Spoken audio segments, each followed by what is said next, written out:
kita bisa berkumpul bersama dalam rangka mendekatkan diri kepada Sang Pencipta dengan menuntut ilmu. Kita dapat meninggalkan kesibukan kita, melangkahkan kaki, menegakkan jiwa. Semoga Allah menyempurnakan nikmatnya sampai kita mati husnul khatimah. Allahumma salli wa sallim ala abdika wa rasulika Sayyidina wa maulana Muhammadin wa ala alihi wa ashabihi ajma'in, amma ba'd. Akhwati rahimakunallah, tatkala anti keluar dari rumah menuju ke tempat ini, hampir semuanya berpikir dia bisa balik ke rumahnya, melanjutkan kehidupan ini, mendidik anak-anak untuk menjadi lebih baik. Padahal banyak orang yang keluar dari rumahnya dan ternyata tidak pernah balik ke rumahnya kembali. Sebagian kita punya cerita. Bahkan dia merajut mimpi untuk 10 tahun ke depan. Dia ingin membina rumah tangga yang indah. Dia ingin memiliki usaha yang menyenangkan. Dia ingin memiliki anak-anak yang lucu, yang kelak besar akan mendoakan kedua orang tuanya. Tapi tidak sedikit yang mati belum menikah. Tidak sedikit yang angan-angannya hampa karena ajal menjemput dia.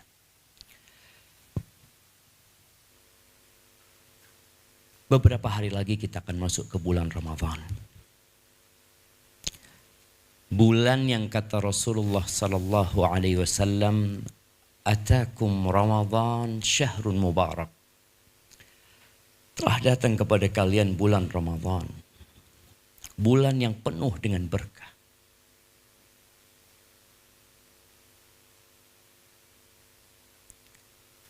Apa berkahnya Ramadan? Nah, coba sebutkan 5 berkahnya Ramadan. Ada mic di sana? Nah, tafadhali, siapa yang mau jawab?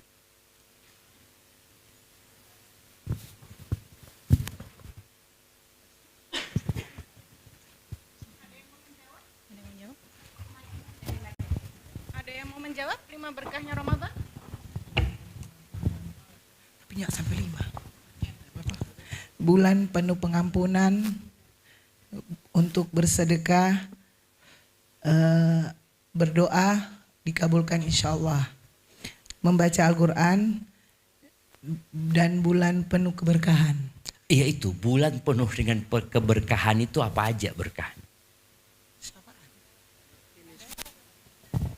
Ada yang mau menjawab? Apa berkahnya Ramadan? Udah hidup. Ditutupnya pintu neraka, dilipat gandakan pahala kita dalam ibadah kita. 10 hari terakhir Qiyamul Lail, itu yang malam yang diampunkan dosa-dosa kita, insya Allah. Ada malam yang lebih baik dari 1000 dari 1000 bulan. Nah, Ya benar. kemudian Dikabulkannya doa, dibebaskan dari api neraka. Nah, dapat hadiah yang bisa jawab. Nah, ya, kalau bicara berkahnya Ramadan syahrun mubarak tadi udah kita dengar, dan ana yakin ya semua yang hadir di sini tahu sama berkahnya Ramadan. Tapi kebayang nggak kalau ini jadi Ramadan terakhir? Enggak. Kita kebayang sampai Idul Fitri. Sebagian kita sudah mempersiapkan baju-baju untuk Idul Fitri. Mau seragam sama suaminya, mau seragam sama anaknya. Tapi dia tidak pernah berpikir bahwasanya sekarang nih kita belum masuk ke bulan Ramadan. Yang perlu dipersiapkan adalah gimana kalau ini jadi Ramadan yang terakhir. Berapa banyak orang yang meninggal dunia? Orang tua sebagian kita. Hampir tiap hari ya. Ana dapat informasi dari Yayasan Fastabiqul Khairat. Meninggal satu di Surabaya, meninggal di Malang, meninggal sini, meninggal sini, meninggal sini. Suatu saat nama itu akan berganti nama kita yang ada di situ. Inna lillahi wa inna ilaihi raji'un. Telah meninggal.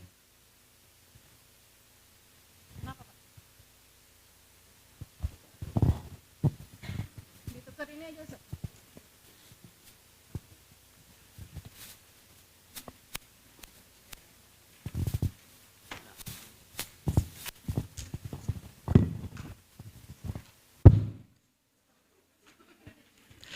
Afwan. Iya. Inna lillahi wa inna ilaihi raji'un. Telah meninggal dunia Maryam binti Yusuf Ba'isa. Mungkin itu sebuah kepastian. Allah Azza wa Jalla mengatakan kepada Nabi kita Muhammad alaihi salatu wasallam, innaka mayitun, engkau Muhammad mati loh. Wa innahum mayitun. Dan semua mereka akan mati. Jibril pernah berpesan kepada Nabi alaihi salatu wasallam, ish ma syi'ta. Fa innaka mayyit. Hiduplah semaumu. Tapi ketahuilah engkau bakal mati loh. Maka harapannya Ramadan ini jadi lebih baik. Orang kalau tahu dia akan mati 6 bulan lagi, kira-kira apa yang dilakukan? Oh masih lama Ustaz, 6 bulan lagi. Padahal kematian itu bisa datang bentar lagi. Dan di antara tanda-tanda kiamat itu mautul fuja'ah. Kathratu mautil fuja'ah. Banyak mati mendadak. Kita selalu berpikir orang mati itu yang sakit. Orang mati itu yang sudah tua.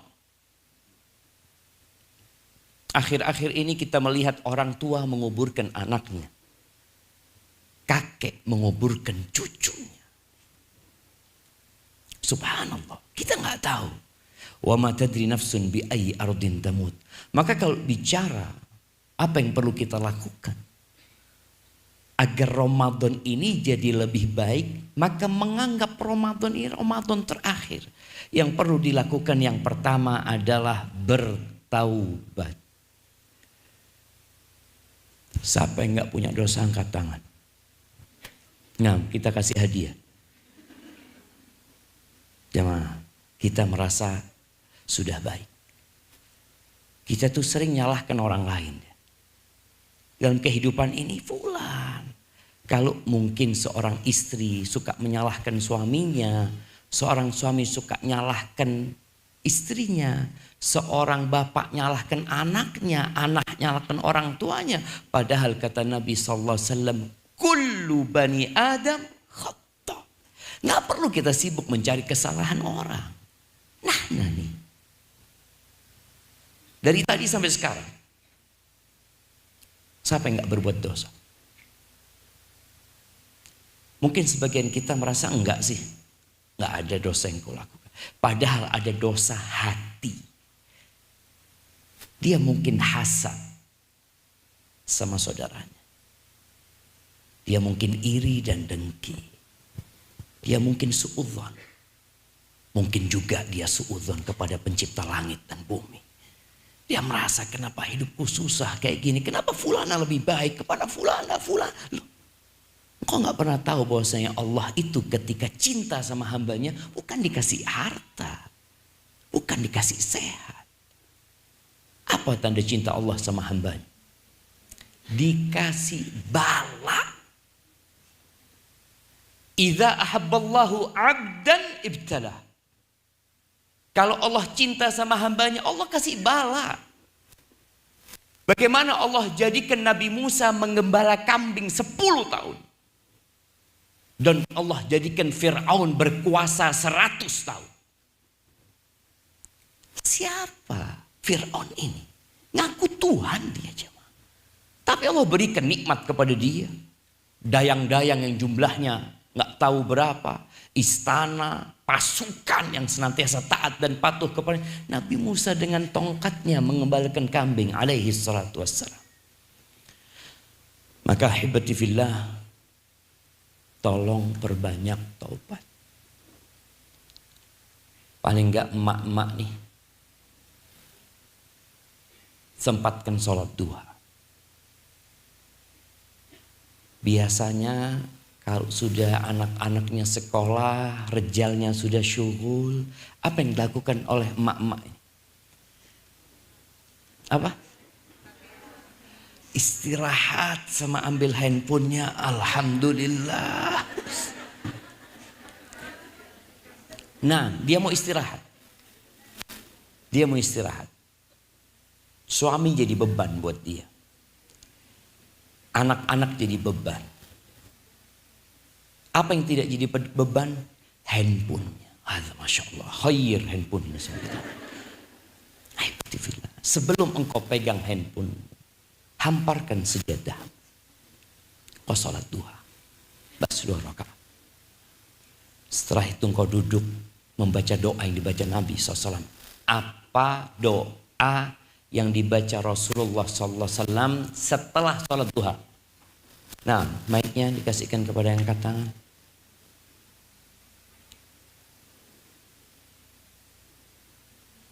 Hilang mic-nya.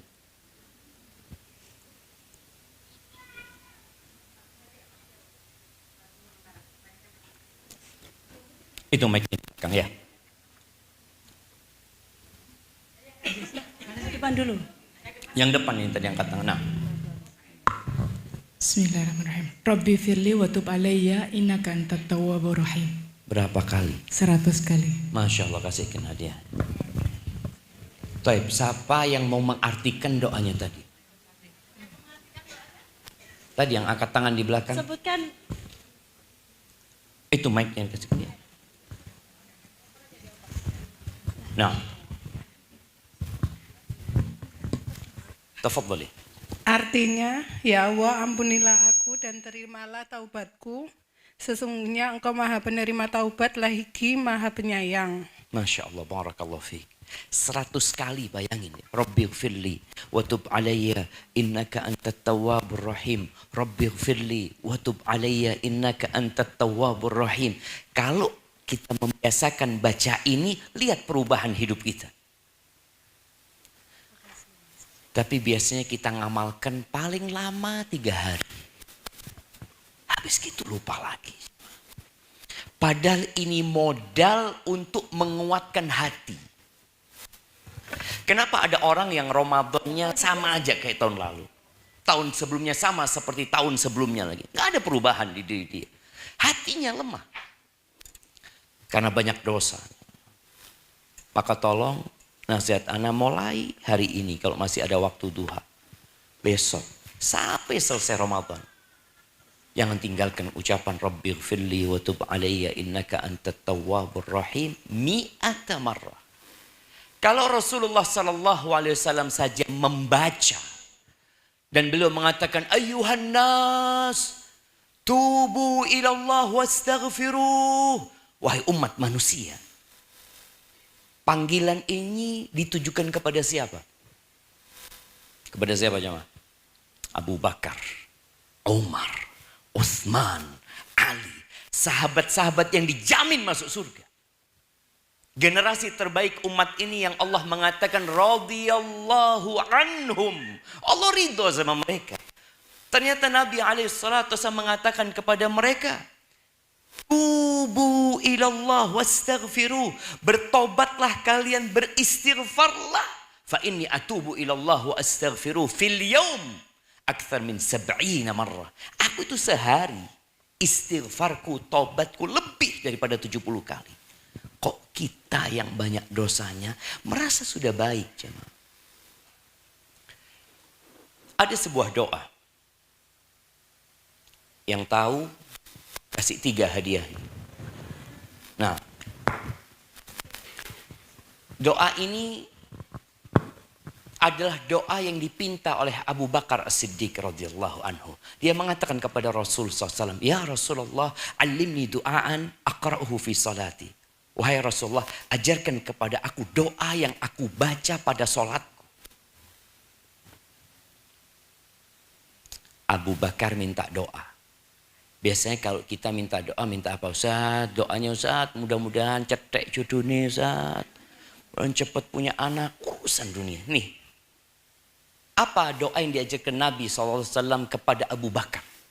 Ya, sebelah sana ada yang angkat tangan. Pojok depan situ.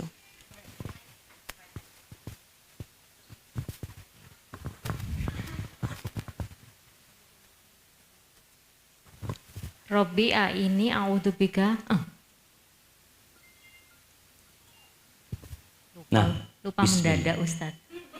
Iya, biasanya kalau lagi sholat ingat kan. Nah, nggak apa, coba. Pokoknya intinya akhirnya minta akhirnya itu wa husni ibadatik gitu. Oh, itu doanya Mu'ad. Allahumma a'inni ala dzikrika wa syukrika wa husni. Doanya Mu'ad, doanya Abu Bakar. Nah, Allahumma inni dolamtu nafsi dulman katsira wa ma lam yaghfir dzunuba illa anta faghfirli maghfiratan min indika warhamni innaka antal ghafurur rahim. satu hadiahnya karena nyontek.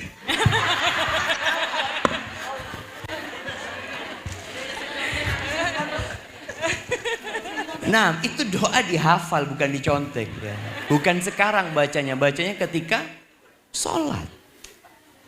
Baik, coba kita renungkan ya. Abu Bakar minta doa. Abu Bakar dijamin masuk surga. Abu Bakar kalau imannya ditimbang dengan seluruh umat ini lebih berat imannya Abu Bakar. Ketika dia minta doa, kata Nabi SAW, "Qul," katakan Abu Bakar, "Allahumma inni zalamtu nafsi zulman katsira." Katakan Abu Bakar, "Ya Allah, aku sesungguhnya menzalimi diriku dengan kezaliman yang banyak." Abu Bakar disuruh mengakui dosa-dosanya. Fa innahu la yaghfiru dzunuba illa anta, enggak ada yang bisa ngampuni dosa kecuali Engkau ya Allah. Faghfirli maghfiratan min indika warhamni innaka antal ghafurur rahim.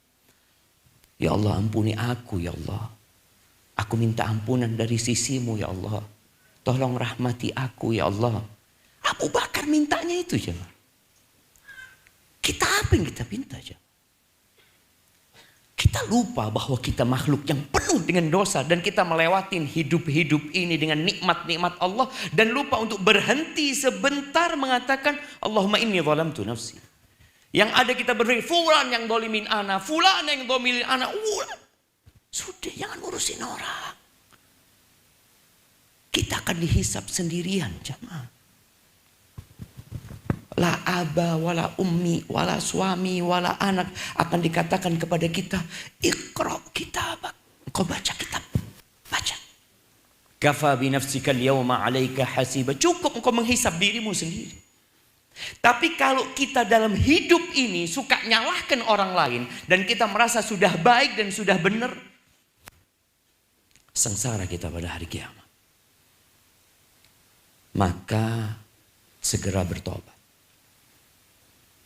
Mungkin sebagian kita jauh dari dosa besar. Atau gak tahu mana dosa besar. Jangan meremehkan dosa-dosa kecil. Dosa kecil itu gunung yang besar hanya tumpukan kerikil yang kecil-kecil. Maka jangan sampai dosa-dosa yang kita remehkan. Mungkin dosa telinga kita, dosa mata kita.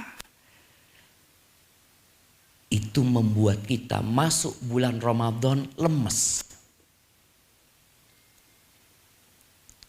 Sebagian orang bisa hatam Quran. Ustaz, anak punya sahib, Masya Allah, 3 malam sekali hatam Quran. Anak udah iso, Ustaz. Fulana, Masya Allah, Ustaz. Fulana ini gak ada kerjaan rumah. Dia punya pembantu 3. Tapi kenapa fulana gak bisa hatam Quran? Sedangkan pembantunya hatam Quran. Ada apa jemaah? Nikmatani maghbunun fihima katsirun minan nas. Ada dua nikmat yang banyak kita lalai mensyukuri nikmat itu. As-sihhatu wal faragh, sehat dan waktu luang. Ana dulu selalu berpikir, jadi orang kaya itu enak. Karena punya waktu untuk beribadah lebih banyak. Tapi ternyata enggak juga. Ketika melihat shaf pertama di masjid, ternyata orang miskin. Yang kaya kemana? Sibuk ngurusin usaha dan kerjaannya. Maka tolong perbanyak tobat, karena yang membuat lemah untuk melakukan ketaatan itu dosa-dosa kita. Perbanyak istighfar. Tobat itu ada 3 syaratnya. 3 plus 1. Siapa yang mau jawab? Nah, fadhal di depan sini tadi.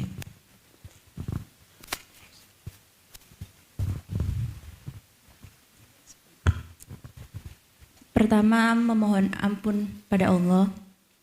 Kedua, mengakui dosa tersebut. Ketiga, bertekad untuk tidak mengulanginya lagi.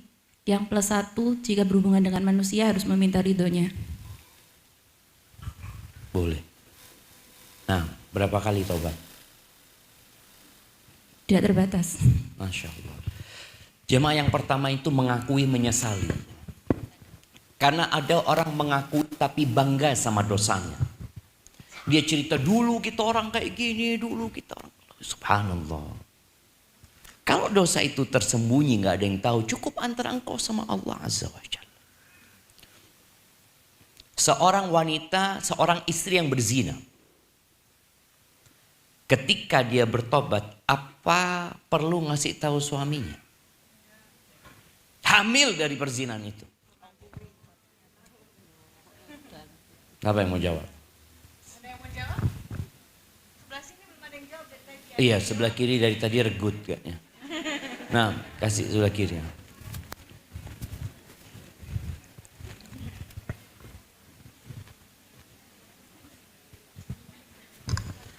Tidak perlu Ustadz, karena otomatis nasab anak yang dikandung itu menjadi anak suaminya dalam Islam. Masya Allah, santi barakallah fiik. Iya jemaah. Cuma dia punya dosa besar.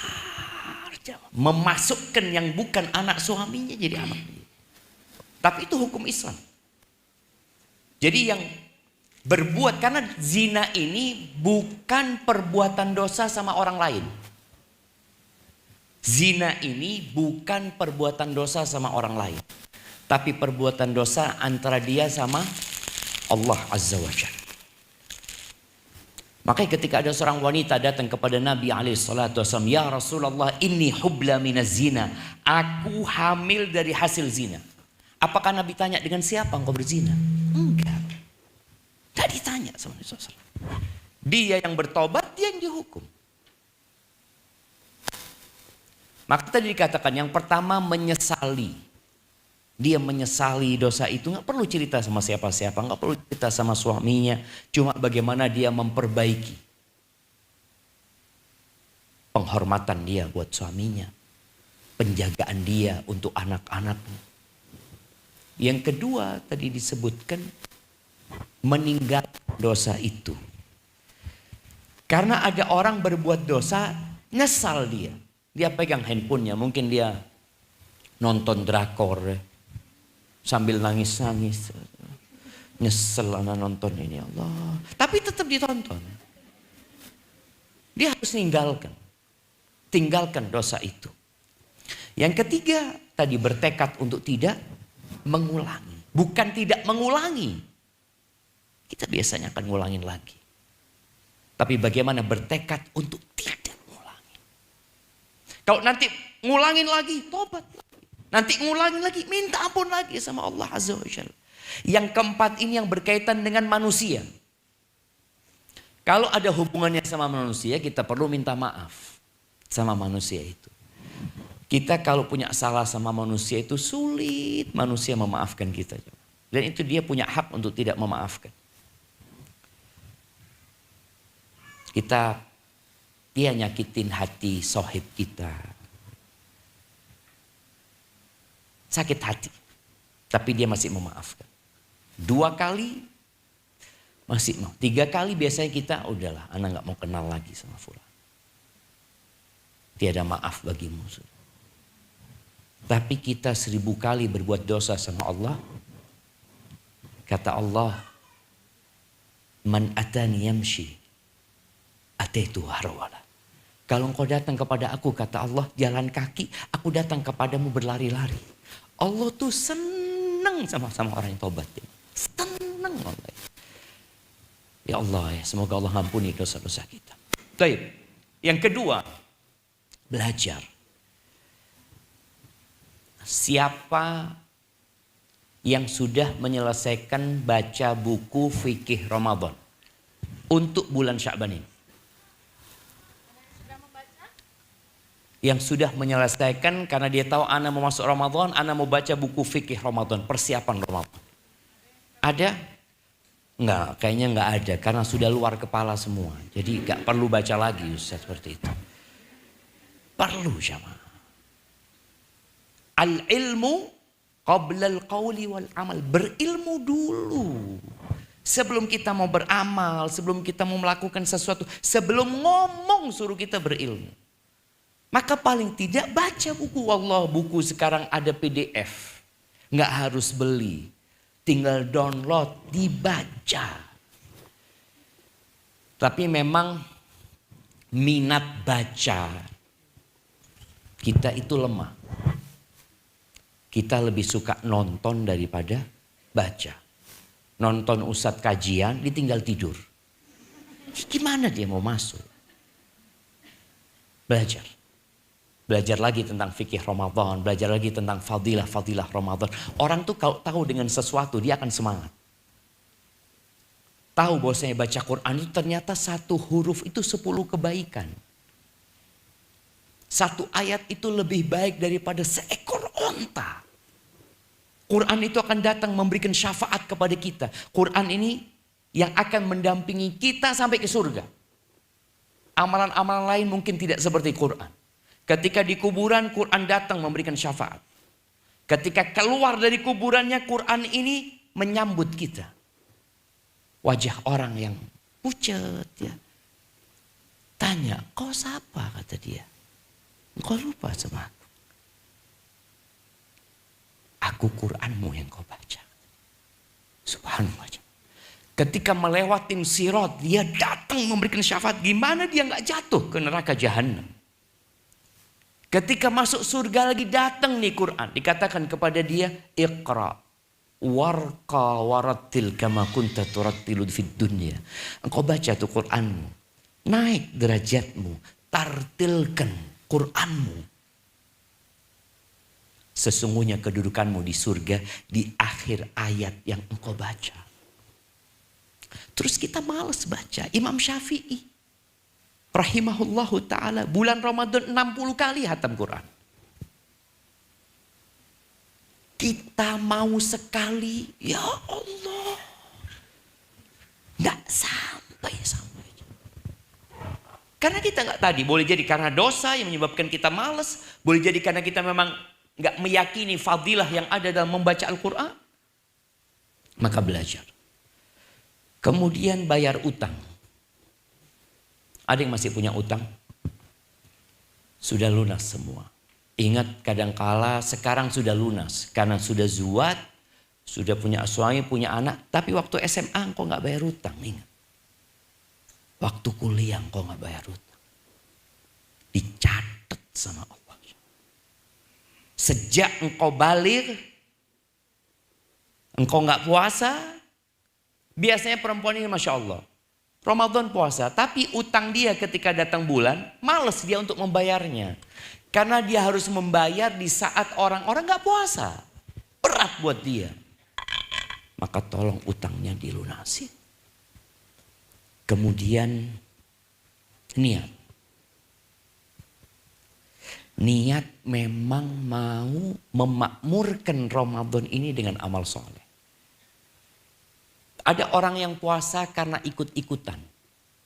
Kenapa puasa? Ya nggak enak di rumah semua pada puasa, malulah anak. Ada yang seperti itu. Puasa karena tradisi dan budaya. Dan ada yang puasa karena sehat. Apalagi perempuan-perempuan anak lihat ya, dia belajar diet ini, diet ini, diet ini. Ternyata ada diet yang bagus, puasa. Puasalah dengan niat diet. Dapat pahala. Nggak ada. Dia dapat sehat. Rasulullah SAW mengatakan, man sama Ramadhana imanan wahtisaban ghufira lahu ma taqaddama min dhanbi. Barang siapa yang berpuasa di bulan Ramadan karena iman, bukan karena ikut-ikutan, bukan karena tradisi dan budaya, bukan karena dia ya keluarga semua puasa, bukan. Wahtisaban, dan karena berharap pahala kepada Allah Azza wa Jalla, dosa-dosa dia yang lalu diampuni.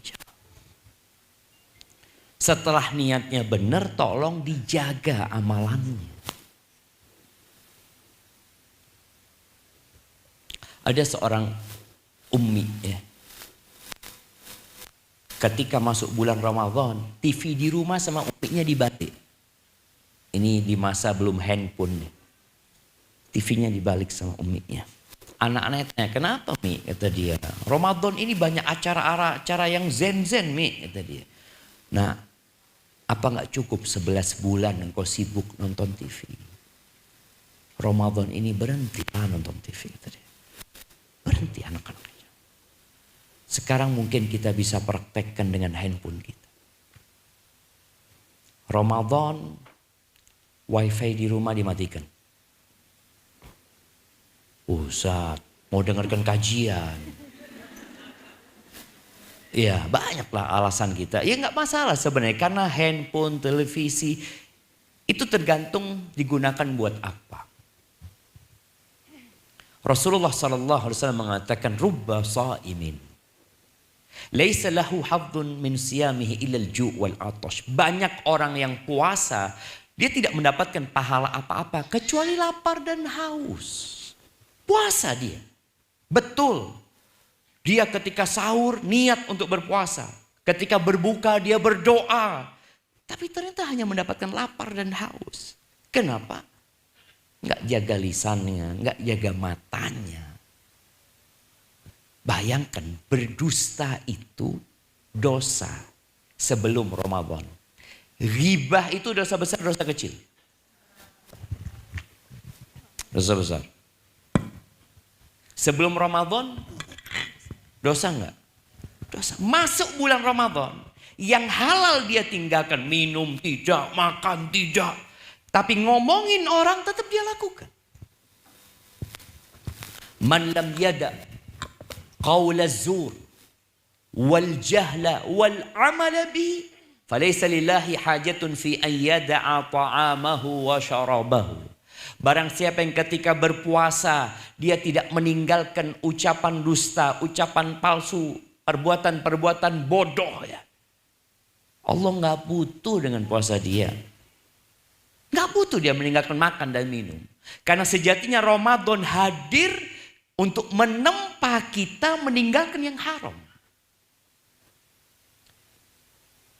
Seorang suami di siang hari bulan Ramadan. Allahu Akbar jemaah. Istri nggak mau melayani suaminya. Ana dapat bocoran yang mengejutkan. Ternyata pelacur itu laris di siang hari bulan Ramadan. Na'udzubillah. Kenapa? Karena istri nggak mau melayani suaminya. Sahih, nggak boleh. Istri yang halal aja ditinggalkan. Tapi kok ada orang setannya sudah dibelenggu, pintu neraka sudah ditutup, tapi di siang hari bulan Ramadan masih melakukan dosa. Dan ada suami-suami yang Masya Allah ketika sahur, ya sahur, Masya Allah, sahur semua. Ketika berbuka, Masya Allah buka bareng, padahal nggak puasa. Ana ingat seorang pegawai, dia cerita, Ustaz gimana Ana Ustaz ya? Di kantor Ana Ustaz, nggak ada yang puasa Ustaz. Tapi nanti acara buka bersama, ikut. Bikin acara kantor buka bersama, ya anu semua. Na'udzubillah min dzalik. Maka tadi, bagaimana kita dilatih untuk meninggalkan yang haram dengan meninggalkan yang halal. Maka jangan sampai kita berpuasa, tapi tetap kita melakukan yang haram. Yang terakhir, sebelum kita masuk ke sesi tanya jawab, perbanyak zikir. Ketika Nabi SAW ditanya tentang berbagai macam ibadah, ada ibadah haji, sedekah, jihad fi sabilillah, ya. Beliau ditanya, siapa yang paling baik di antara mereka? Kata Nabi SAW, aktsaruhum lillahi dzikran, yang paling banyak zikirnya. Maka tolong direncanakan dari sekarang. Ana tiap hari akan istighfar 1000 kali. Ana tiap hari akan sholawat buat Nabi SAW 100 kali umpamanya.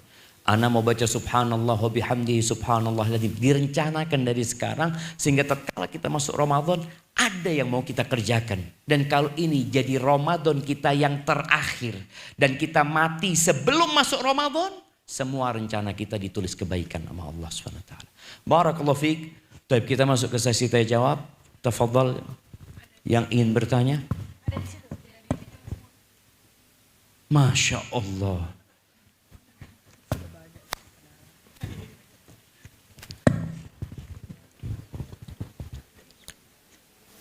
Ustaz, saat kita sedang dalam keadaan berpuasa, kita lebih aware untuk tidak ghibah. Namun saat sudah berbuka, ghibah menjadi sering terjadi secara sadar maupun nggak sadar.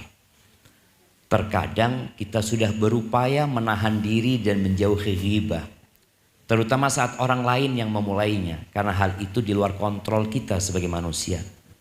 Namun saat kita bersama orang tua, secara sadar nggak sadar, kemudian beliau membahas ghibah.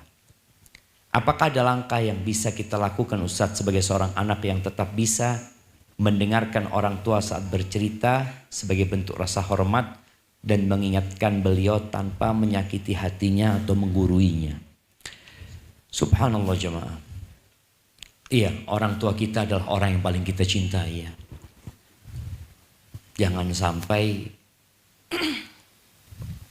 orang tua kita banyak dosanya yang dia nggak sadar.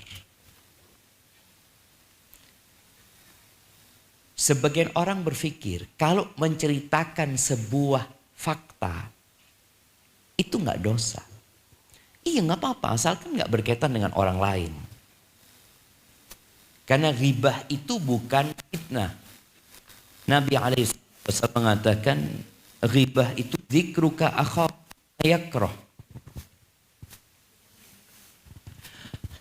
Engkau menyebut tentang saudaramu, subhanallah. Nabi sebutkan saudara. Menganggap sesama muslim itu saudara kayaknya mulai pudar. Dianggap orang lain loh. Bukan, dulurmu dia. Dia saudaramu. Loh Anda gak kenal dulurmu. Innamal mu'minuna ikhwah. Orang-orang beriman itu saudara. Bagaimana Allah menggambarkan tentang orang yang ghibah ini? Ayuhibbu ahadukum ayyakula lahma akhihi maitan fakarihtumu. Apakah mau kalian makan bangkai saudara kalian? Saudara kalian. Mau? Maka tolong perlu ditumbuhkan di diri kita, semua saudara kita. Ya kalau bicara bagaimana supaya tidak menyinggung perasaan orang tua. Maka yang pertama kalau bisa engkau memberikan nasihat, engkau berikan nasihat. Dengan cara, Abah, kita kalau ngomongin orang kayak gini masuk ghibah enggak, Bah ya? Seperti orang yang sedang bertanya. sehingga tidak menggurui. Kalau ngomong bah, riba nih bah. Abah mau masuk neraka? Enggak. Jadi anak itu tetap memposisikan dirinya sebagai anak, bagaimana dia bertanya, Abah, apa enggak masuk riba bah ya? Takutnya kita udah puasa, udah ngaji, baca Quran, nanti hari kiamat pahala kita berikan kepada orang itu. Jadi subhanallah ya, balasan riba itu pahala kita berikan kepada orang itu. Padahal kita nggak suka sama tuh orang, tapi kita kasih hadiah pahala kita. Dia mungkin nggak sholat malam, tapi pagi dapat pahala sholat malam. Alhamdulillah, dapat dari fulana. Apalagi kalau ribahnya kelompok, itu pahalanya lebih banyak kan? 5 orang langsung transfer ke dia pahala. Maka itu mungkin perlu tanya sama Abah. Atau yang kedua, kalau memang tidak bisa, alihkan pembicaraan.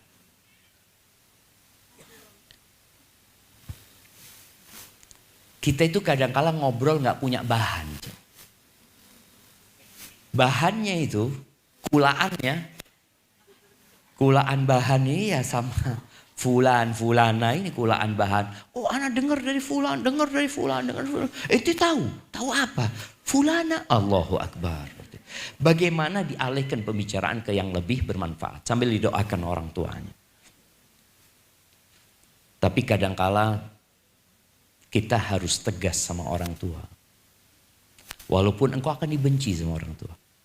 Nabi Ibrahim diusir sama bapaknya sendiri. Tapi tolong dengan adab dan etika yang baik ya. Kalau hari itu nggak mau, mungkin nanti cari waktu lain ya. Jangan pas ribain orang. Ngomong sama orang tua itu jangan pas dia sedang menceritakan keburukannya orang.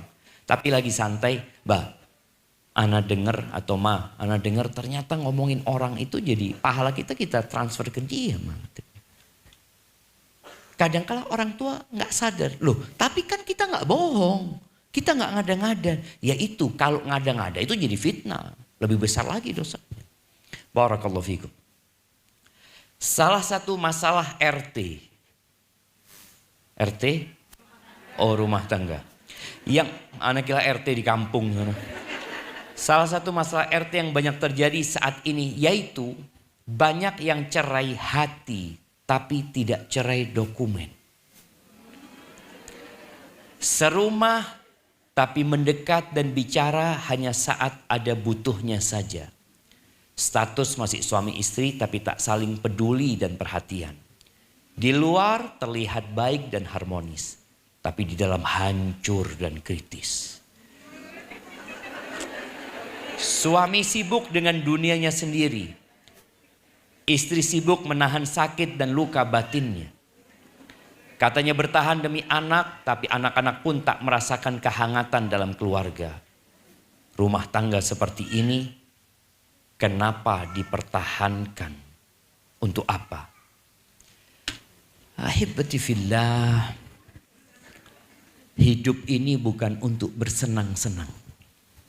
Bukan. Ini kembali kadangkala kita menyalahkan pasangan hidup kita. Hidup ini untuk berjuang. Bagaimana istrinya Fir'aun punya suami Fir'aun. Bagaimana Nabi Nuh, Nabi Lut bertahan punya istri pengkhianat. Karena tujuan kita hidup bukan bersenang-senang. Kalau bicara cinta, Allah Azza wa Jalla mengatakan wa min ayatihi an khalaqa lakum min anfusikum azwajan litaskunu ilaiha wa ja'ala bainakum mawaddah wa rahmah. Allah jadikan di antara kalian mawaddah dan rahmah. Jadi ternyata rumah tangga itu nggak harus ada cinta, nggak harus. Ketika ada seorang wanita yang nggak suka sama suaminya, suaminya ini ingin istrinya mencintai dia, padahal cinta itu tidak dipinta. Tapi cinta itu hadir dengan kita berbagi cinta. Penghormatan itu tidak dicari. Tapi penghormatan itu dengan kita memberi penghormatan, orang akan memberikan penghormatan. Laki-laki ini harim-harim yang zuat sama dia rata-rata gugat cerai.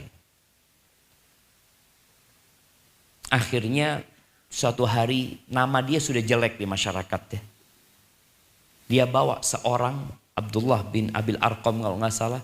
Dibawa untuk menjadi saksi. Bahwasanya istrinya dia ini nggak cinta. Istrinya lagi di rumah dia tanya. Anshuduki billah atuhibbinani. Aku meminta dengan nama Allah. Engkau cinta nggak sama aku? Kata istrinya, udahlah bang, gak usah ngomong itu, ngomong yang lainnya. Enggak, kata dia. Aku bersumpah minta sama Allah, engkau cinta gak sama aku? Kata istrinya, enggak. Akhirnya suaminya laporan ke Umar bin Khattab radhiyallahu anhu. Dipanggillah nih istrinya. Apakah engkau yang terus terang mengatakan tidak cinta kepada suamimu? Ya Amirul Mukminin, innahu nasyadani billah. Wahai Amirul, dia itu bersumpah minta kepadaku dengan nama Allah. Afa akdzib? Boleh aku bohong? Kata Umar, ikdzibi, bohong aja. Ini termasuk bohong yang diperbolehkan. Antara suami istri, nanti ditanya sama suaminya, engkau cinta sama aku? Wallah bang, gak pernah kebayang anak mau berpisah dengan engkau bang. Jadi bohong itu boleh. Dalam urusan ini ya, dalam urusan cinta, kasih sayang ini itu, sang istri mengatakan, ya Allah bang, kalau engkau keluar rumah bang, ya Allah kapan datang? Padahal nggak kepingin datang gitu kan jemaah. Kalau bisa tabrakan di jalan sana nggak balik lagi suaminya. Mungkin ada mungkin istri-istri yang merasa suaminya, ya Allah na'udzubillah ya. Umar bin Khattab mengatakan, fa inna aqallal buyut allati tubna 'alal hubb. Sedikit rumah tangga yang dibangun di atas cinta itu sedikit. Cuma karena sering nonton drakor, kayaknya harat semua itu jamaah. Nah, sedikit rumah. Terus kenapa orang mempertahankan rumah tangganya? Walakinnan nas yata'amaluna bil islami wal ihsan. Tapi orang-orang mempertahankan rumah tangga karena mereka diciptakan untuk mengabdi kepada Allah Azza wa Jalla. Mereka bermuamalah atas dasar Islam dan perintah untuk berbuat baik. Kita kepada anjing disuruh berbuat baik. Bahkan seorang pelacur memberi minum seekor anjing diampuni dosanya, dimasukkan ke surga. Suamimu ana rasa nggak lebih parah daripada anjing. Nah, cema. Artinya tolong itu loh. Mempertahankan rumah tangga itu hanya saja seorang istri ini. Kalau tadi dikatakan suaminya sibuk dengan dunianya sendiri. Mungkin engkau belum menciptakan dunia yang dia sukai di rumah itu. Banyak harim-harim ini kalau suaminya datang, kok telat bang? Dari mana bang? Nganu apa? Sama siapa? Ngobrolin apa? Loh kayak pegawai pajak aja. Gimana suami dapat harim kayak gini? Astagfirullahaladzim. Maka tolong ketika suaminya datang bukakan pintu, jangan pernah tanya dari mana. Tanya mau apa bang? Kayaknya capek nih abang. Fadol siapkan makan, minum. Kalau bisa kasih buku menu, fadol bang. Bagaimana? Kenapa Rejal itu lebih suka di warung, di restoran daripada di rumah? Karena dilayani, datang ya. Ahlan, fadol silahkan. Pernah ada orang ke warung ditanya, dari mana bapak? Gak datang lagi dia kalau ditanya dari mana. Tapi ditanya mau apa. Jadi perempuan itu bisa. Allah berikan kemampuan kepada wanita ini untuk menundukkan suami. Ada cerita seorang wanita yang datang kepada seorang guru ya. Dia mengatakan, aku ini kok ribut terus sama suami ya. Macam-macam lah dia katakan itu. Oke, kalau engkau ingin suamimu baik sama engkau, hidupmu harmonis sama engkau, tolong kau datangkan 3 helai kumisnya singa. Loh, gimana? Ya sudah, engkau mau enggak? Karena dia kepingin rumah tangganya harmonis, kepingin ada cinta dan kasih sayang. Akhirnya dia datang ke kebun binatang. Tiap hari dia kasih makan itu singa. Minta izin sampai singanya itu kenal. Ketika singa itu tidur digunting. Dibawa itu kepada gurunya. Ini kata dia.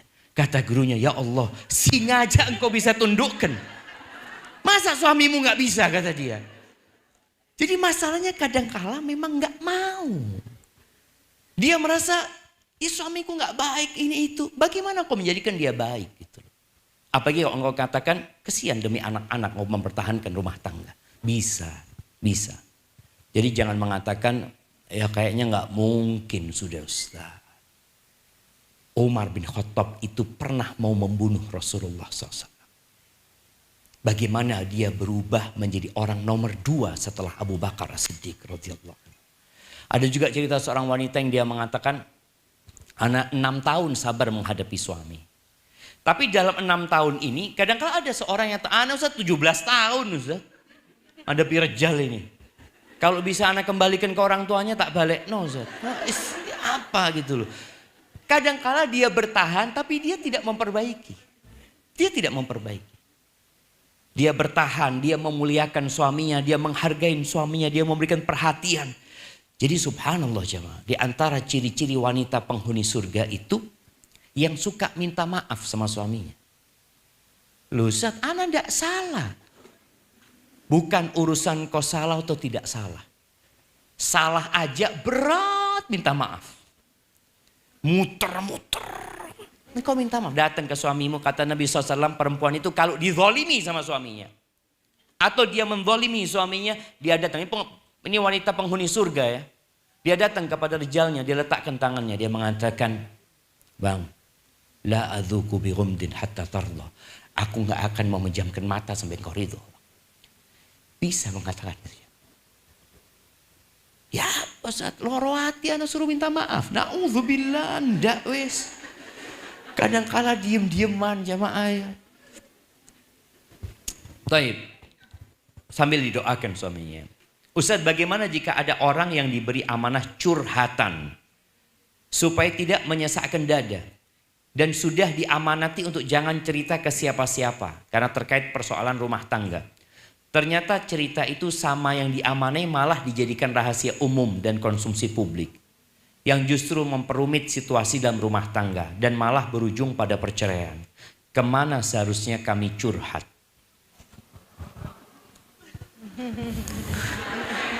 Iya jemaah, gini. Di antara tanda-tanda orang munafik itu kalau dikasih amanat dia berkhianat. Dan Rasul SAW mengatakan, idza haddatsa ahadukum akhahu tsumma iltafat. Kalau seorang ngomong sama temannya, kemudian dia noleh, fa'lam annahu amanah. Kata Nabi SAW, ketahui itu amanah. Dia nggak ngomong ini rahasia, tapi dia waktu ngomong noleh, itu amanah. Dan harus dijaga jemaah. Dan tadi orang itu butuh teman curhat. Hanya untuk mengurangi beban di hatinya. Iya dia curhat sama Allah Azza wa Jalla. Tapi dia mungkin mau cerita sama seseorang. Agar orang itu bisa memberikan solusi. Maka ceritalah kepada seorang yang mencintaimu. Bukan yang engkau cintai. Ada perbedaan. Kita cinta sama orang. Belum tentu orang itu cinta sama kita. Kita kan anak punya sahabat. Iya, engkau menganggap dia sahabat. Tapi apakah dia menganggapmu sahabat? Belum tentu. Maka ceritakan kepada orang yang mencintaimu. Kalau enggak dapat, ceritakan kepada orang yang memberikan solusi. Kepada ustazah atau siapa. Ceritakan kepada dia. Ada seorang yang cerita rahasia dia. Kepada sohibnya. Dia ceritakan dari A sampai Z. Terus dia tanya, antum dengar? Katanya enggak, anak enggak dengar. Selesai sudah. Ada manusia-manusia yang hati mereka jadi kuburan buat rahasia saudaranya. Rahasia itu masuk ke hatinya dia tutup sudah. Engkau dengar? Enggak dengar. Habis. Jadilah orang-orang seperti itu. Jamaah. Jadi orang kalau mau curhat, fadhal, kau ngomong sama aku. Cerita sama aku. Udah selesai? Sudah. Mudah-mudahan Allah mudahkan urusanmu. Sudah, kita mau aku nggak dengar tadi. Cuma kita ketika ada orang memberikan rahasia kepada kita, kita punya bahan. Oh ini, wallahi jamaah, hati-hati jamaah, amanah jamaah. Dan buat yang punya masalah, jangan cerita sama orang tua. Karena orang tua terlalu cinta sama anaknya. Masalah yang seharusnya ada solusi, kalau sampai ke orang tua nggak ada solusi. Abahnya akan ngomong, sudah nak, engkau pisah sudah. Rumah mana yang nggak ada masalah? Di rumah Nabi SAW piringnya pun pecah. Aisyah ngangkat suara di atas Rasul SAW. Abu Bakar datang sebagai orang tua dan sebagai mertua buat Nabi SAW. Dia mau memberikan pelajaran kepada Aisyah, tapi Nabi datang mengatakan jangan. Maka engkau harus memilih orang yang mencintaimu atau seorang ustadz-ustadzah yang dapat mendengarkanmu. Ya setelah itu selesai. Terkubur di tempat dia. Afwan Ustaz. Mau bertanya. Hidayah dijemput atau ditunggu? Ada orang yang saat ditanya kok nggak pakai jilbab, kenapa nggak sholat? Jawabnya karena belum dapat hidayah. Apakah hidayah ditunggu datangnya baru kita jadi soleh atau kita jemput? Bagaimana caranya? Ahibati fillah.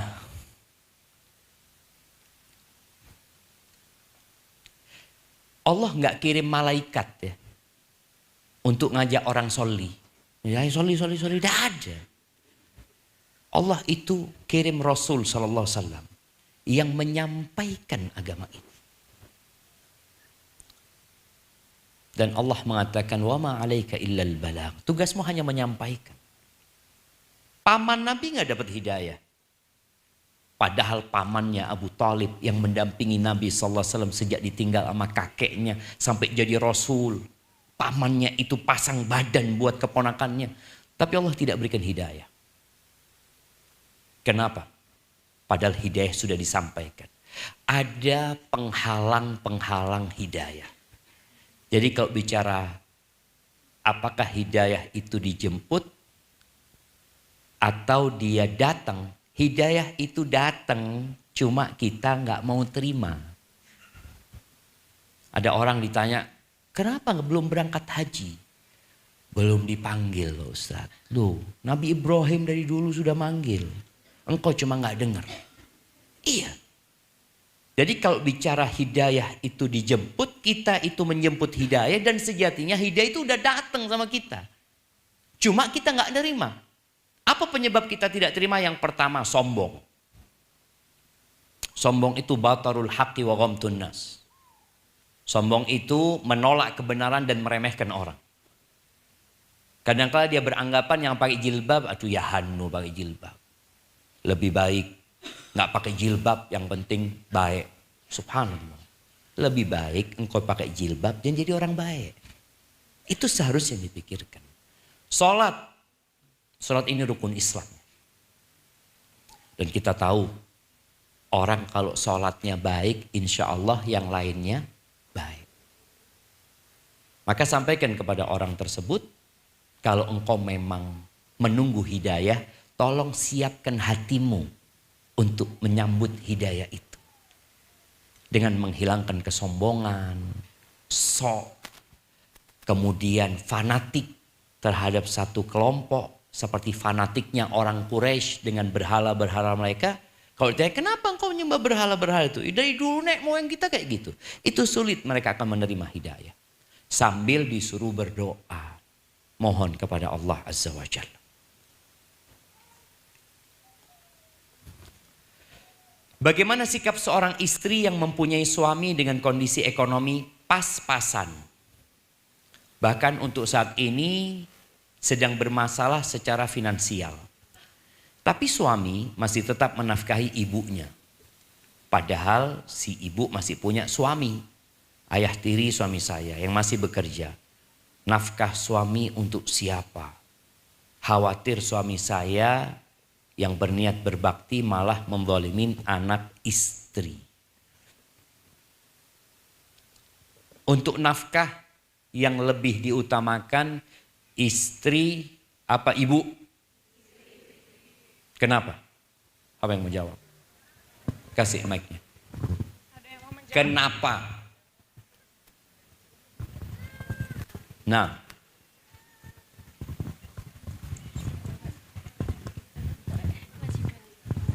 Karena kewajiban. ya berbakti kan kewajiban juga. Kenapa kok istri dulu? Pertanyaan kenapa kok istri dulu? Sama berbakti kewajiban. Karena dalam Islam jika seorang wanita telah menjadi seorang istri, tanggung jawabnya lepas 100% menjadi tanggung jawab seorang suami. Barakallahu fiik. Betul. Iya, Jam. Jadi ketika seorang laki-laki mengambil itu anak perempuan, dan ini jamaah mungkin sekarang ada yang belum jadi ibu, atau mungkin ada yang sudah menjadi mertua, dia punya menantu. Ketika itu anak perempuan diambil dari orang tuanya, dan sang suami mengatakan gabiltu nikaha wa tazwijaha bil mahril madhkur, itu beralih. Dan di sini para wanita juga harus tahu surga dan nerakamu itu suamimu. Maka suami punya kewajiban full terhadap istrinya, memberikan nafkah. Kepada orang tua, memberikan nafkah kepada orang tua itu wajib bagi anak kalau orang tuanya nggak mampu. Setelah sang anak menyelesaikan kewajibannya kepada istrinya. Ini nafkah ya. Maka kalau bicara nafkah itu ya masalah kebutuhan, bukan kemauan. Ketika sang suami sudah memberikan kepada istrinya sandang, pangan, papan. Sang suami punya rizki, dia belikan mobil buat orang tuanya. Istrinya nggak dibelikan mobil. Zalim nggak suaminya? Kenapa nggak? Karena nafkahnya udah dikasih. Jadi kewajibannya sudah. Semua kebutuhan istri dia penuhin. Tapi kalau kesenangan suami lebih menghudahulukan ibunya, nggak apa-apa. Dia punya rezeki, dia beli gelang emas, dia berikan ke ibunya dulu, Ummah ini. Apakah sang suami mendolimin istrinya? Tidak. Karena perhiasan itu bukan termasuk nafkah wajib ya. Seperti itu. Kecuali suaminya kepingin istrinya cantik. Ya sudah, belikan gitu loh. Yang dibutuhkan sama dia. Cuma kalau tadi disebutkan, kadangkala suami ini lupa. Dia berpikir, aku harus berbakti sama orang tua. Iya, engkau wajib berbakti sama orang tua. Tapi engkau wajib memberikan nafkah kepada istri dan anak-anak. Ini sepakat ya. Semua madhab kalau bicara mana yang lebih diutamakan, nafkah buat istri atau nafkah buat orang tua. Nafkah ya. Artinya sang suami hanya punya buat dimakan. Maka istri dan anak-anak. Ketika dia nggak mampu, anak nggak mampu, ya udah engkau cerai. Itu anaknya orang. Atau sang istri boleh minta cerai sama suaminya. Tapi sabarlah. Kemudian nasihat ana buat istri-istri yang suaminya susah secara ekonomi. Ketahuilah pintu rizki itu bukan hanya bekerja. Pintu rezeki itu yang pertama adalah tawakal. Kita itu banyak bergantung sama pekerjaan. Oh coba kerja di sana, coba ngelamar sini, coba ngelamar sama Allah Azza wa Jalla. Duduk istighfar mohon ampun sama Allah Azza wa Jalla. Tawakal yang pertama menyerahkan semuanya kepada Allah, kemudian mohon ampun kepada Allah Azza wa Jalla. Dan istri bantu suami. Bang engkau kerja di luar, aku bantu dari rumah. Kebanyakan orang kalau berpikir bantu dari rumah apa? Bikin kue, jualan. Enggak, aku bantu di rumah bang. Dengan apa? Aku akan duduk istighfar dari pagi sampai zuhur, sampai kau pulang. Itu membantu suami. Allah Azza wa Jalla mengatakan, فَقُلْتُ اسْتَغْفِرُوا رَبَّكُمْ إِنَّهُ كَانَ غَفَّارًا يُرْسِلِ السَّمَاءَ عَلَيْكُمْ مِدْرَارًا وَيُمْدِدْكُمْ بِأَمْوَالٍ وَبَنِينَ وَيَجْعَلْ لَكُمْ جَنَّاتٍ وَيَجْعَلْ لَكُمْ أَنْهَارًا مَا لَكُمْ لَا تَرْجُونَ لِلَّهِ وَقَارًا. Nabi Nuh mengatakan kepada kaumnya, istighfarlah kalian, mohon ampun sama Allah. Apa yang akan terjadi? Allah akan kirimkan air hujan yang bermanfaat. Allah akan banyakin harta dan anak-anak kalian. Allah akan bikinkan taman-taman yang indah, sungai-sungai buat kalian. Subhanallah. Maka bantu suamimu dengan bertawakal, dengan beristighfar, baca Quran. Walaupun suamimu mungkin bawa sedikit, tapi Allah berikan keberkahan. Dan buat sang istri, jangan ngeliat kepada suami tetangga. Enak tadi bojone fulan. Nggak enak. Rumput tetangga itu selalu lebih hijau daripada rumput sendiri. Bolehkah menggugurkan janin? Jika diindikasi ada cacat pada janin atau orang tua belum siap punya bayi lagi karena masalah fisik, psikis dan finansial. Jika sudah terjadi dan ternyata baru tahu beratnya beban mental setelahnya, apakah ada amalan-amalan yang bisa kita lakukan? Tapi bicara menggugurkan janin, apabila sebelum ditiupkannya ruh karena masalah yang memang cacat disebutkan. Bukan masalah takut secara psikis, finansial, enggak. Karena memang kalau dilanjutkan akan membahayakan hidup si bayi atau membahayakan hidup si orang tua. Maka di situ sebelum ditiupkan ruh sebagian ulama membolehkan. Tapi kalau sudah ditiupkan ruh udah nggak boleh. Tapi kalau masalahnya hanya ya belum siap secara mental, ketika Allah berikan, Allah tahu engkau siap.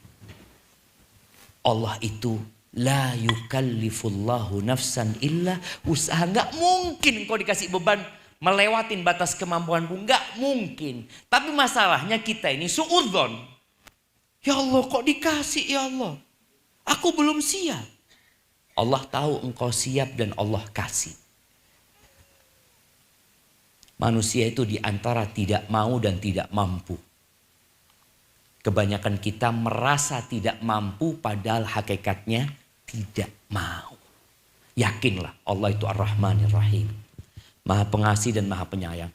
Kalau setelah ditiupkannya ruh, tadi yang dikatakan membahayakan, bismillah. Kalau bisa dipertahankan, dipertahankan sambil berdoa. Semoga Allah jadikan anak itu anak soleh.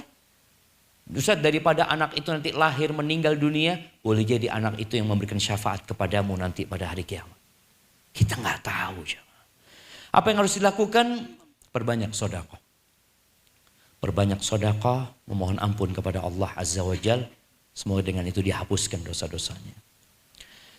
Maksud perceraian karena takwa ini seperti apa Ustaz? Ipar saya mengadu domba saya dan suami. Dia menganalogikan bahwa pernikahan kami ini seperti saat kamu sedang di atas pesawat dalam kondisi emergensi. Siapa yang harus diselamatkan dahulu? Pasti dirinya dahulu, baru orang di sebelahnya. Sedangkan Al-Quran menjelaskan bahwa selamatkan dirimu dan keluargamu dari api neraka. Ipar ini bilang kalau mau pisah, pisah saja, jangan berat sama anak. Apa ipar saya ini disebut takhbib. Dan termasuk jin dasim berupa manusia yang masuk merusak rumah tangga kami. Ana nggak tahu kalau bicara jin dasim ini. Iya. Jemaah begini. Jadi kalau Masya Allah.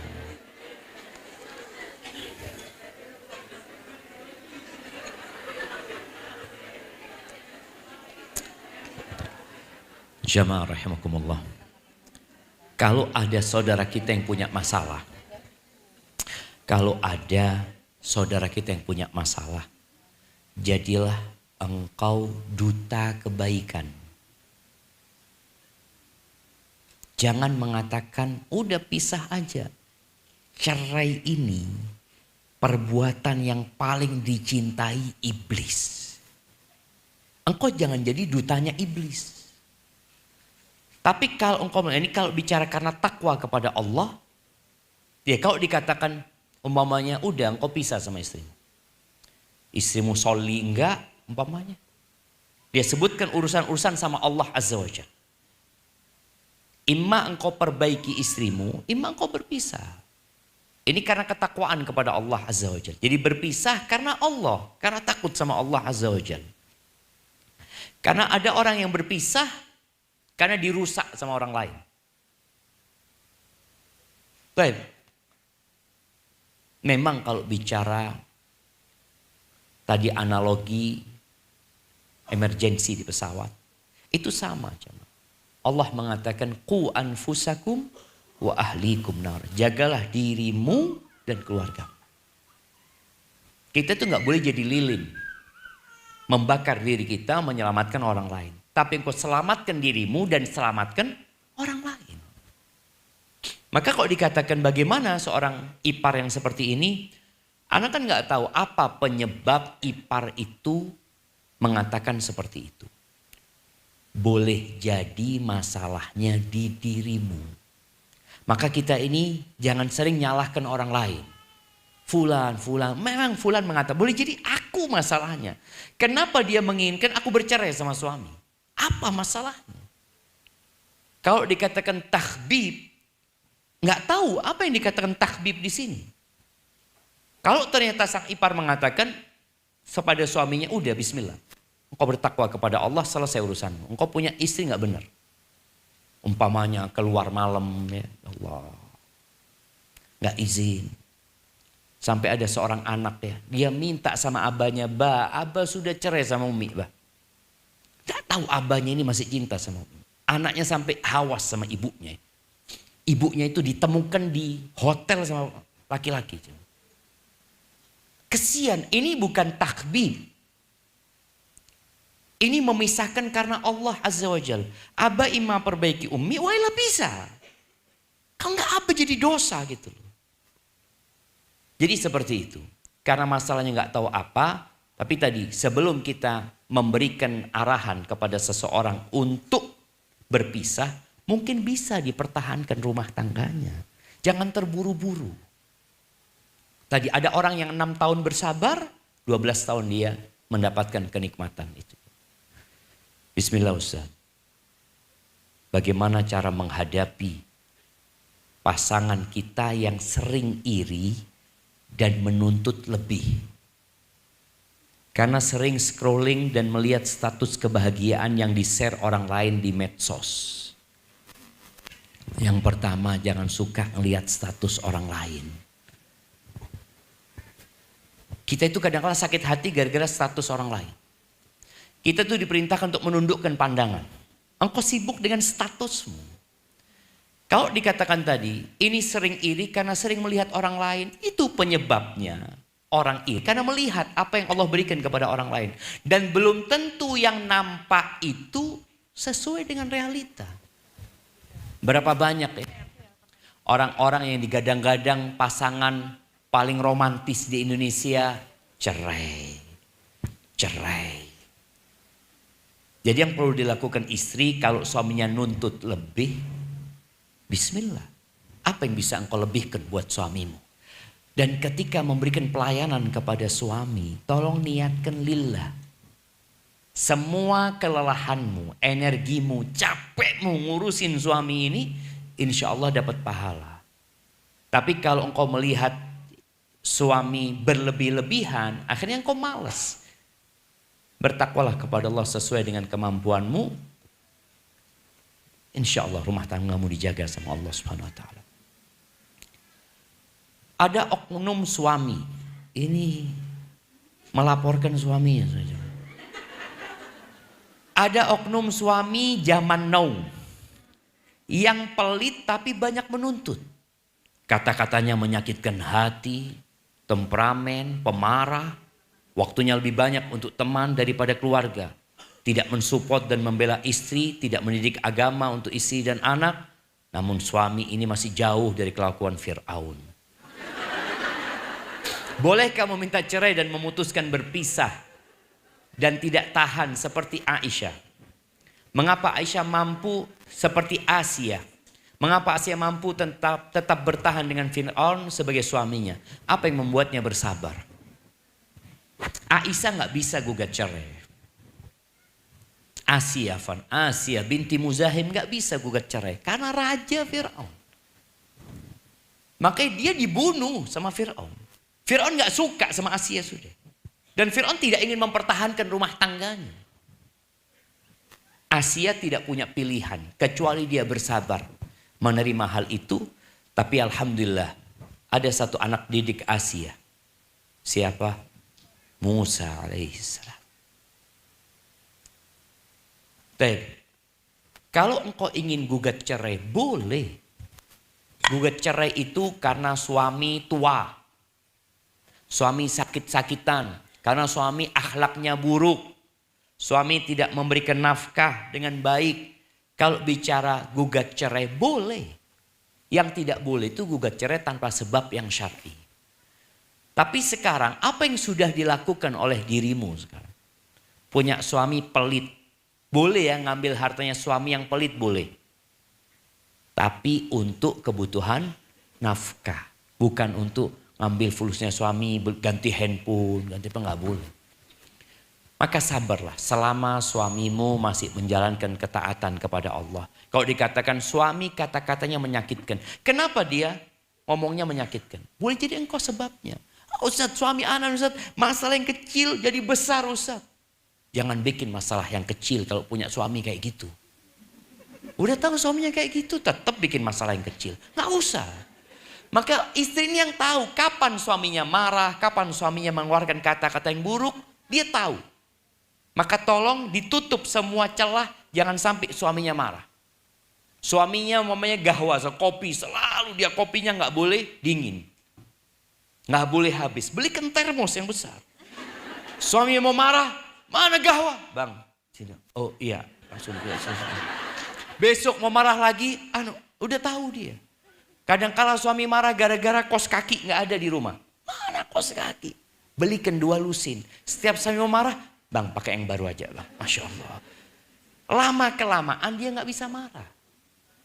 Maka tolong istri ini jangan cuma ya suamiku. Apa yang kau lakukan menghadapi suami kayak gitu? Tapi pada saatnya ketika memang nggak bisa dipertahankan, ya udah. Boleh gugat cerai, tapi itu bukan pilihan pertama ya. Ana seorang janda yang takut menikah lagi. Karena khawatir suami yang baru dan keluarganya tidak bisa menerima anak ana. Mengingat usia anak yang masih 6 tahun yang pasti masih aktif-aktifnya. Di sisi lain usia anak masih 23 tahun. Yang dimana banyak terkena fitnah, omongan-omongan yang menyakiti hati. Jamaah, di masa Nabi SAW itu hampir nggak ada janda nganggur. Ada yang meninggal suaminya dinikahin sama para sahabat. Umar bin Khattab putrinya jadi janda, Hafsah jadi janda, langsung ditawarkan ke Abu Bakar. Abu Bakar, kok nggak mau zuat? Kok zuatkan sama putriku? Bayangkan ya, Abu Bakar ini umurnya lebih tua dari Umar. Bedanya 10 tahun kira-kira. Ditawari putrinya Umar. Abu Bakar sudah punya istri. Apa kata orang sekarang? Ini apa? Mau ngerusak rumah tangga orang lain? Enggak. Ditawarkan ke Utsman. Utsman ini siapa? Utsman ini menantunya Rasulullah SAW. Ditawarin anaknya Umar. Artinya janda itu kalau bisa nggak ada janda gitu loh.